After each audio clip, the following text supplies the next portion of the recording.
Hello, my name is Ravi Vij. I'm from MyCancerHaven, and we're delighted to welcome you to our inaugural Expert Roundtable series, Guidelines in Action, Empowering Community Practice Clinicians in the Care of Patients with Multiple Myeloma. In today's program, we will discuss managing heavily treated patients, those who have received more than 3 prior lines of therapy. MyCancerHaven is a 501(c) organization with a mission to support and empower patients, caregivers, healthcare professionals, and healthcare organizations using dedicated, innovative solutions tailored to the unique care of cancer patients. The goal of this expert roundtable series is to focus on practical applications of the available evidence for the care of patients with multiple myeloma. To do this, we have brought together a fabulous panel of experts whom I'd like to welcome today and thank you for being here. I'd like to welcome Dr. Ola Abdallah from the University of Kansas Medical Center. Welcome, Abdallah. Thank you very much for having me here. Dr. Jesus Berdeja from Sarah Cannon Institute in Nashville. Welcome, Jesus. Happy to be here. Dr. Caitlin Costello from the Moores Cancer Center at the University of California, San Diego. Welcome, Caitlin. Thank you. Delighted to be here with you all. Dr. Cristina Gasparetto from Duke University School of Medicine. Welcome, Cristina. Thank you. Happy to be here too. And Dr. Gurbaksh Kaur, who's recently moved to Mount Sinai in New York. Welcome, Gurbaksh. Thank you for having me. This program is made possible by a generous, unrestricted grant support from Sanofi and Janssen Pharmaceuticals, and program support and development has been supported by Cancer Communicator. Today, our focus will be on heavily pre-treated patients. Our program will be in 3 parts: new data with implications on current care, practical aspects of current care, and future directions. So patients who are heavily pretreated have poor outcomes. With today's combination treatment strategies, patients who have received 3 lines of therapy have generally been exposed to immunomodulatory agents, proteasome inhibitors, and anti-CD38 antibodies. Historically, these patients have had poor outcomes. However, we have seen a shift in the last couple of years with the availability of T-cell directing therapies. The first CAR T therapies were approved in this space, cilta-cel and ide-cel, and then came the bispecific antibodies. And we now have 3 bispecific antibodies that have received accelerated approval based on phase 3 data. 2 of these are BCMA targeting, teclistamab, first approved about 2 years ago, and elranatamab approved in August of 2023, and talquetamab was also approved last year.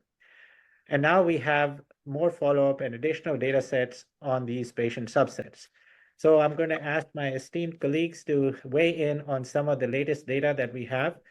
One of the data sets that we are now starting to see emerge is, in addition to the clinical trial data on CAR T, we're seeing real-world analysis of CAR T data emerge. So I'm going to call on you, Jesus, first and say, Jesus, so at IMS, we had, I think, more than one presentation on real-world data, including on cilta-cel, and it appears that we are starting to recapitulate some of the clinical trial data. So what is your own read on the data that has been presented on the real-world analysis of CAR T in later lines? Yeah, no, I think that's an excellent question. I think, the clinical trials are always so modified, right? There's the population included is so specific, so it's hard to really make it applicable to the real world. So I think that's where the real world data really comes in to help us understand those patients who are excluded from trials and what their outcomes may be. And so that's what I take the most from the real world data. Remember that in the real world, though, it's less controlled, so it's also difficult to really take it on faith, specifically in the outcomes section. I find it more interesting from the toxicity standpoint and applicability. There were a lot of eyebrows raised with the presentation at IMS comparing ide-cel and cilta-cel, which we all discussed, but obviously, again, this is not a true head-to-head comparison. This is just outcomes of individual patients treated with the drugs. So I'll leave it at that. I'm curious to see what others think. Yeah, I think that obviously cross-trial comparisons and real-world data comparisons between drugs may be a little fraught with difficulty. But as far as the actual data goes, there was also a presentation, I think, by Dr. Subi Sirdana on cilta-cel real-world experience. Uh, So is there any highlights from that that you think are worth mentioning? I think like Jesus would say, the clinical trials are very well controlled, and in the academia setting, we're trying to select the patients, right, for clinical trials. So I love all the data from the real world that they're coming out. I've seen a few from the IMS, how to manage toxicity, and myself too, I'm learning how to use these drugs. And for instance, patients that will never have been eligible for clinical trial, like patient on dialysis, right? And that was, I just treated one last week, and I was pleasantly surprised. So I think we need to have this real world data coming out, so we can learn from our experience how to best, deliver these drugs, and managing toxicity, and helping the community physicians, educating them, not only on the data that they're published, but also on our experience. So I love that. So, but there were many presentations, a lot of presentation about managing toxicity, long-term, the responses, and they were quite intriguing, actually. Gurbaksh, anything that caught your attention in terms of the data? It seems like some of the real world data is recapitulating the clinical trial data, perhaps even in a population that is not fit for clinical trials, it seemed like. Yes. So I think overall, what we need to keep in mind is the data that has been published from the real world when it comes to ide-cel and both cilta-cel was mostly, early on when these agents were approved and patients were heavily relapse refractory, so their disease couldn't wait. So early on, we may not have seen the same outcomes that we were observing in clinical trials. But the abstract or the paper that Surbi Sidana eventually published in Blood, right, on the cilta-cel real world experience, I thought was quite impressive, because as you said, about 56% patients did not meet the criteria for the clinical trial, but these patients were still able to get CAR T. And overall response rates were pretty high, upwards close to 89%. There was a mention, I think long term, we would have to see we know the short-term toxicities, right, which are infections or cytopenias and everything, but what are the long-term toxicities, the secondary blood cancer, secondary cancers, that will sort of come out with time. But I think that, to me, that was one of the most impressive papers or data that came out of IMS in the recent months. Abdullah, did you happen to have anything that caught your eye? Well, I mean, I think I echo all my colleagues about talking about the real world data, but what really actually matters, in my opinion, is that there's still some subset of patients I would like to see, the real efficacy and the toxicity for these patients. Like, for example, as we mentioned, in patients with renal failure and hemodialysis, we have very few information about it. I think the real world data in the future will show us maybe how much is it effective. I know, we have case series in bispecific that we have show good results. We don't know the impact of CAR T cell, like in terms of, I know that age has been a question mark about it, and frailty.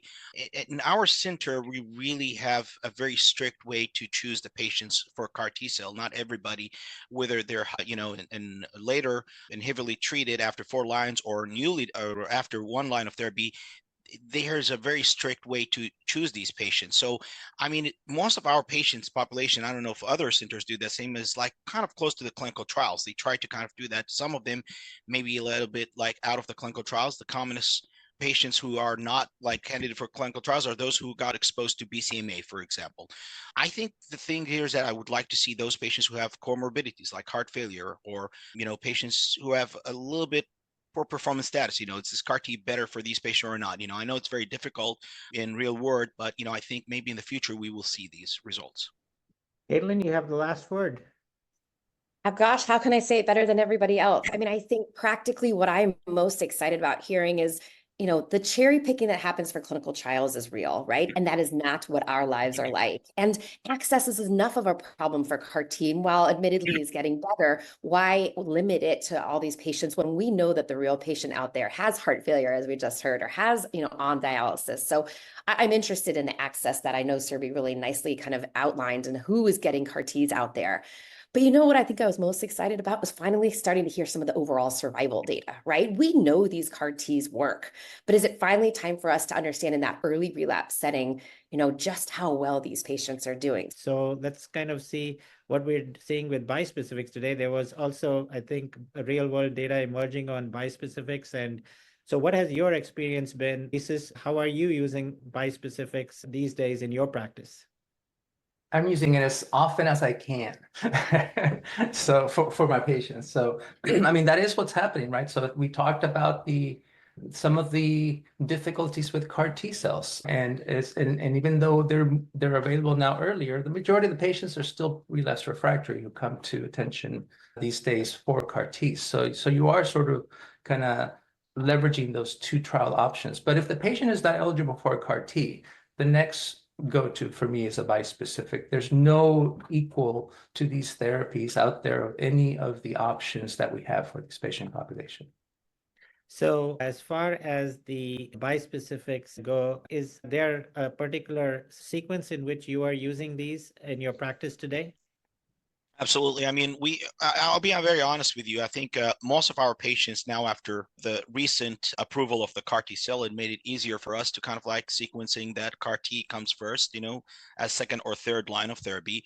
There have been a lot of debate about, do you move on directly to talquetamab, which target GPRC5D, or any BCMA drugs? And it's more about a strategic way that we usually choose a BCMA bispecific, teclistamab or olanzapine, and the reason for that is more likely the side effects of talquetamab. And we have been lucky to see actually that still patients like who receive the drugs after sequencing after the CAR T cell, they have response. Maybe it's not as good as in patient with BCMA naive, but we have seen good results in that term. And if they progress on that, we sequencing to receive talquetamab in these patients. Caitlin, how are you using these in your practice today? A couple different ways. I kind of love the bispecific just the same because it gives me that option for the patient, particularly who needs something right now, right? The reality of CAR T cells is that it is a process. And there are some patients which cannot wait for that kind of selection and insurance authorization and workup and then manufacturing. And the biology of the disease sometimes chooses the appropriate treatment modality for us. So I really like the go-to bispecific when I need something off the shelf that I can use right now.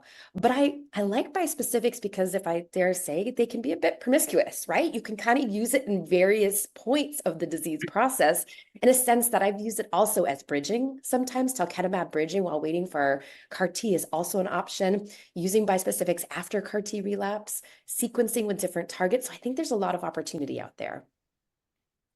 Sure. Anything to add to that, Christina?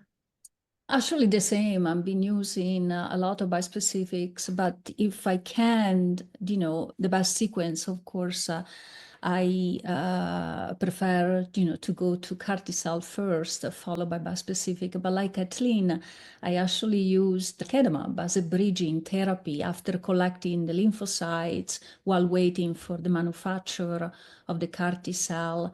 I used talquetamab for a few cycles in preparation for CAR T cell. Still difficult, to manage in toxicity, but I think the data, the efficacy of these drugs is like outstanding, right? So we are using it more and more and more, but trying to sequence if possible after CAR T cell. So as regards sequencing after CAR T, so Gurbaksh, where would you use talquetamab after CAR T, and where would you use teclistamab if you would give another BCMA after a CAR T? So I think the short answer is we don't really know. We sort of are all using our judgments based on the patient profile that's in front of us. It makes a lot of sense to switch the target, right? If you have given someone BCMA, you may want to go to a GPRC5D just because we have not really fully investigated why the relapse is happening. Why is the patient not responding to a BCMA targeted agent anymore? Is it because, antigen escape or other things? So I think switching the target makes sense. So I would go to talquetamab, but in all honesty, that data is not out there yet. We don't know how to sequence these agents. And I think all of us are doing this and are learning in real time, because the landscape in myeloma changes every 3 months. in terms of, hey, CAR T just got approved. All the agents, which were previously Dara, Kyprolis, Dex, we used to give before CAR T. But now what is their space and where do they fall in post? If you end up getting CAR T in first line, in second line after first relapse, we don't know. We're using the data that we have and the best judgments and the clinical experience that we have to sort of learn how to sequence them. But I think that is to be studied in the real world. So Caitlin, do you have a specific cutoff? Like if you relapse early after CAR T, you're going to go to, a GPRC5D bispecific. If you relapse late, you're going to go to a BCMA bispecific. What's your algorithm? I don't know if I have a specific cutoff, like Dr. Kaur says. I don't know if we have data that tells us when we can perhaps use a BCMA targeted CAR T followed by a BCMA targeted bispecific, but I certainly do that. And I usually use that for those patients who have had a very good kind of durable remission after having a BCMA CAR T. What that may be, a year sounds good at a minimum, perhaps, and maybe less than that if we needed to. But I usually would kind of draw a line to say, hopefully they've had a good year. And fortunately, with our cilta-cel product, at least, usually we're getting at least that. So for patients who've had cilta-cel and it's been a durable remission, I think you have the option of either GPR or BCMAs targeting for bispecifics next. So Abdullah, one of the things that I think in the real world analysis on cilta-cel by Surbi Sidana was that it's not absolute that CAR T is not going to work after bispecific. She was able to show that if you have a greater gap between your CAR T and your bispecific, actually the CAR T had a chance of working if it was separated enough from the end of the BCMA bispecific. What's your take on that data? No, absolutely. I think I agree with that. And it makes a lot of sense. I mean, if we actually look at the data, the pooled analysis from the magnetism studies, they actually studied the erlantinib effect after CAR T cell. It was higher than the BCMA ADC. Actually, and the reason for that, because the BCMA ADC, the patients are getting it continuously, while the CAR T, you give the treatment, you respond, you're not receiving any treatment until like 1 year or 2 years. And the response rate was higher. The BFS was higher in that subgroup analysis. Same thing applied for talquetamab and other drugs. So yeah, I mean, I think it's also same apply for cilta-cel. It makes a lot of sense. If there is a time like, until the, there's a gap, I think there will still be an effect.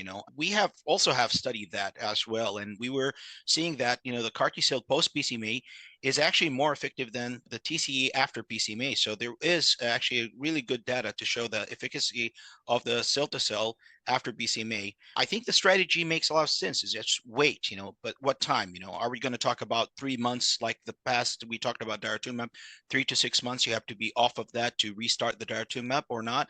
I think that's going to be a big question to challenge about that. When is it right to give a CAR T cell post BCMA to see the best efficacy and the longer duration of response? Would you mind if I just add something really quick? Yeah, please do. So I completely agree with what everybody said, but the truth is we don't know. One of the things I think that will change is right now, remember, everyone who is relapsing on an ADC or a bispecific is refractory versus the CAR T patient that has a 2-3 year disease-free interval. That patient is not necessarily refractory. So I think we have to kind of keep that in mind, because I do think how you progress makes a difference. So hopefully, as we start using bispecifics in limited duration, let's say early on, and then the patient's off, they're not relapsing on that patient will probably behave very differently and probably still be very sensitive to a CAR T later on. At least that's my opinion in that sense, as we're seeing some of the mechanisms of resistance coming out of some labs. So anyway, I think a lot more for us to learn on how to. You bring up an important point. He says the duration of bispecifics. Obviously, nearly all of them currently are studied till progression. So have you stuck to the label in terms of how you administer your bispecifics? Are you kind of improvising and shortening the duration, reducing the frequency? What are you doing? It kind of depends. So in my relapse refractory patient, I am kind of sticking to the label from a standpoint of maintaining them on. Probably not as frequent as the label asks me to do so, but I am keeping them on. There are definitely patients where, because of toxicities, because of infections, we're definitely stopping, and we do see sort of prolonged remissions in some of those patients. But right now, I am, in my relapse refractory patients, I am keeping them on treatment unless I have to stop for one reason or another. So, Caitlin, a lot of people are saying you use the DARA schedule. You use it weekly for 2 months, every other week for up to 6 months, and then go monthly. Obviously, that's not what the packet insert says, which is give it weekly for the first 6 months and then go to every 2 weeks. So, what has your practice been? You know, it was funny when the alnuctamab data originally came out, that was mirroring the DARA schedule so beautifully. We were all like, yes, this is exactly the way we should be doing this. And so I think many of us started kind of putting that into our practice a little bit, because I think while the package insert says just keep hammering every single week, or if it's TAL, you could do weekly or every 2 weeks. I think from a practical perspective, both quality of life, side effect profiles, that's not always going to happen or be the case. So I do think it's important that we follow the label to get to that deep response as long as they're tolerating it. And then think about how we can, if we need to, kind of lessen the interval between the doses. So you're giving it less frequent, for example. Some patients need dose reductions depending on the toxicity profile. So I want to get to that deep response, and then I'm going to back off a little bit so that these patients continue on the therapy for the long run. And that is a little different for TAL versus TEC or ELRA, I think, because sometimes the TAL side effect profile is harder to manage than sometimes the TEC and ELRA infectious side effect profile, which I think we're better at that. So I think it's a little drug specific. Yeah, we'll obviously come to the toxicity management in a later section, but Christina, what's your practice? Are you deviating from the packet insert in any way? You know, a little bit like everybody else. I think unfortunately it's still approved in these heavily pretreated patients. So it is a little bit concerning, you know, to stop therapy in this population of patients. And also, while we see the responses very quickly within the first cycle and a half, it takes a long time to achieve the deepest response, sometimes several months. And so, you know, if a patient is tolerating the treatment, I push it. If it's not, particularly with the talc, unfortunately, it's a little bit more difficult to sustain a therapy. You really need to do a dose reduction, increase the interval between, you know, administrations. So I try to stay, but like I say, in the real world, it's not possible.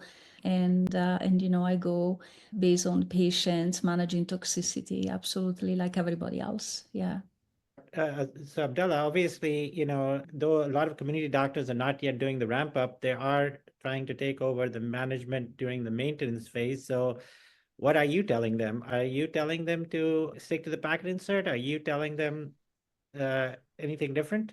Well, I mean, we do it different here in Kansas. I think we had, unfortunately, several cases like, that had increased mortality because of the infection. And looking at some of the data about, dose frequency adjustment after like the patient achieved complete remission to every other week, we also saw the median duration of response, which was very impressive, and patients who achieved the complete remission. I think the big question here is that now after you achieve that in patients who are standard risk, is it really worth it? Like, what exactly is the bispecific going to do in order to keep the patient in remission other than increase the risk of toxicity?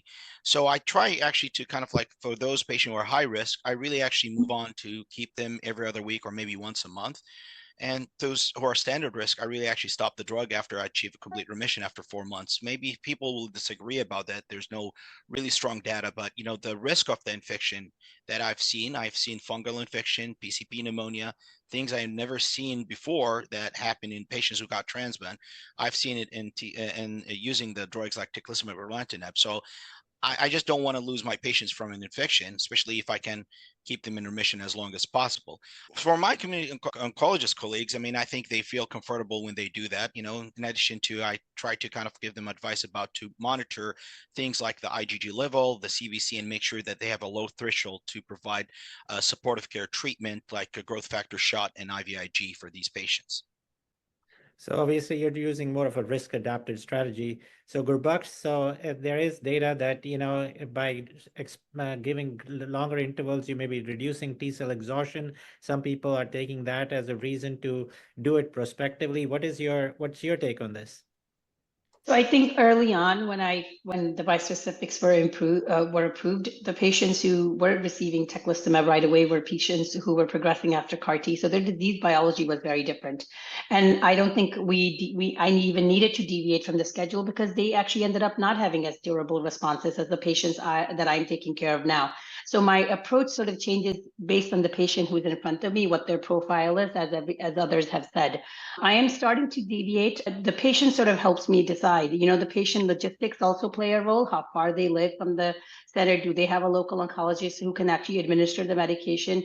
So I think that burden ends up impacting it. But my general approach is that I try to do a risk adapted approach. It's based on the depth of response. If I have not seen a deep response, I'm not going to back off the drug just yet. But I'm very religious about the supportive care. IVIG, they are getting PCP prophylaxis. We have a robust acute care. So the moment patients have a complaint, they get seen. So I think, bispecific patients are high maintenance patients, just like CAR T patients, and they need that extra layer of support. So I do a risk adapted approach. I back off, but only if I'm happy with the response that I want to see. Of course, if there is a really serious infection, then that sort of helps guide me my decision. As much as I want to keep on pressing on the gas pedal, I might need to put on the brake temporarily until we get the patient in a better condition. So I think it's very individual. What do you want the community physician to know about what we know and what we don't know about, management of these late relapses? So Christina, you're on first. It's important to establish a partnership with, the academia where we can deliver this therapy, particularly the CAR T cells, so we can help guide the community physicians how to sequence this drug. To me, it's very important. We don't want to, like we talk about the efficacy of CAR T cell after bispecific, and we collect the T cells. So we want to sequence CAR T cell earlier, bispecific later, which one. So establish a partnership, and then a collaboration also on, now we have a lot of experience, like I'm having my own experience. I've treated a lot of patients with bispecific over the last couple of years.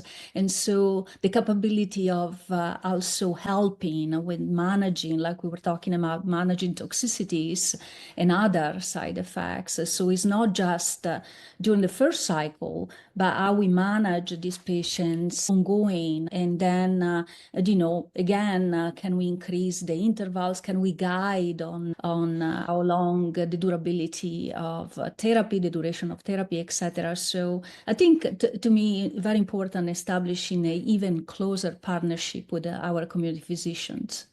So Abdullah, anything to add there? Yeah, of course, I echo what Dr. Christina said, and I think this is really actually interested to always to make sure that we are aware about the bispecific have a really big impact, and we know that there is other types of bispecific is going to hopefully come in the future, and we have to make sure that our community oncologists are aware and well educated about how to use that, in the maintenance, and hopefully in the future the step up dose, not only rely on us for that, and I think this type of collaboration have to be translated as well, workshop and symposiums, to kind of like make sure that they're up to date with management of the toxicity, because I think that's the most important thing that matters for them, the toxicity and what kind of things they can do to prevent any main adverse events. Gurbuxh, anything to add? No, I think most of it has been well highlighted by my colleagues. These therapies are remarkable. They work really well, but there is maintenance that's required, and there has to be an ongoing collaboration between the community oncologist and the academician to keep patients on these therapies and ultimately keep the patient in mind. And a lot of patients get their care with community oncology. So we have to make sure that we have provided our community oncology colleagues with the tools and the experience to help manage them. So Caitlin, a West Coast perspective? Yes, I mean, I think my takeaway always is, myeloma therapy is not a one-size-fits-all type of treatment. And I think what we are learning now from kind of real-world data is that the kind of historic culture of myeloma therapies that has been designed to be kind of transplant eligible and transplant ineligible, I think is mistakenly kind of created two groups of patients, where real world data tells us we can be more aggressive in all of our myeloma patients. So really kind of look at all of our patients through a good lens to say, perhaps they are eligible for these kind of novel therapies because we are so good at our supportive care, getting them through bispecifics or CAR T. And he says the last word, you actually may have a unique perspective because you are at a larger center, but still have a community feel to your practice. Yeah, no, so I echo everything that's been said. And the one thing I will say, though, is if you notice, we have not mentioned the word cytokine release syndrome and ICANS once in this discussion. And that's what most community doctors fear. So just that happens in the step-up dosing. But after that, it's really the infection management that becomes more important, the cytopenias. And so I think that's my take home, is that you really need to kind of start thinking about these therapies, just like you do with any of your other myeloma therapies, right? With the quadruplets, the anti-CD38s, patients get in trouble with infections. Those are the same kind of things you're going to be looking for in this. And that's what's, as Dr. Abdullah said, that's what can get you in trouble, is a patient gets an infection and succumbs to it. And that's the worst thing to do so when you're in complete response. So again, that maintaining that close relationship with your academic center or your specialist is vital. Oh, thank you. We will delve deeper into the infection and other risks in the next segment. So obviously there's a lot to discuss about these therapies, and let's move on and get down to the practical aspects of care with these agents in the next segment. Thank you.